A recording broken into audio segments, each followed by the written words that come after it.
రామోజీరావు గారు అంటేనే నాకు నా ప్రకారం ఒక అక్షరాకాశం, ఒక స్ఫూర్తి శిఖరం, విలువల జలపాతం. పైనుండి ఆ విలువలు ప్రవహిస్తూ ఉంటాయి. ఎన్ని సంస్థలున్నాయో, ఎంతమంది వ్యక్తులున్నారో అందరిలోనూ రామోజీరావు గారికి ఉన్న దీక్ష, పట్టుదల, ఆ అంకిత భావం, ఆ ఏకాగ్రత అన్నీ కూడా పైనుంచి ప్రవహించాయి. ఆ లక్షణాలు, ఆ గుణాలన్నీ కూడా రామోజీరావు గారి నుంచి అన్ని సంస్థలోని అంతమంది ఉద్యోగులకు ప్రవహించాయి. అట్లాగే ఎన్ని వ్యాపారాలు చేసినా మానవీయ కోణం మాత్రం మరవలేదు, వదలలేదు. అట్లాగే వ్యాపారాలతో పాటు, విజయాలతో పాటు ఆ విజయాల వెనకాల ఉన్న విలువల్ని మనం ఎప్పుడూ గుర్తించాలి, గుర్తుపెట్టుకోవాలి. అవే మనందరికీ ఆదర్శం. రామోజీ గారి కార్యక్రమాల్లో ఒక కార్యక్రమంలో నేను భాగస్తున్నందుకు ఎంతో గర్వపడుతుంటాను.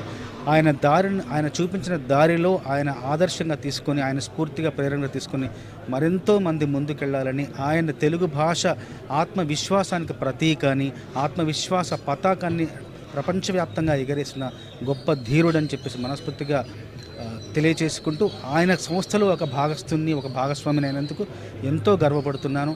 ఆయన చూపించిన దారిలో ఆయన విలువలను ఒక కిరీటంలా భావిస్తూ, కిరీటంలా ధరిస్తూ నేను ముందుకెళ్తానని మనస్ఫూర్తిగా వినవి చేసుకుంటున్నాను.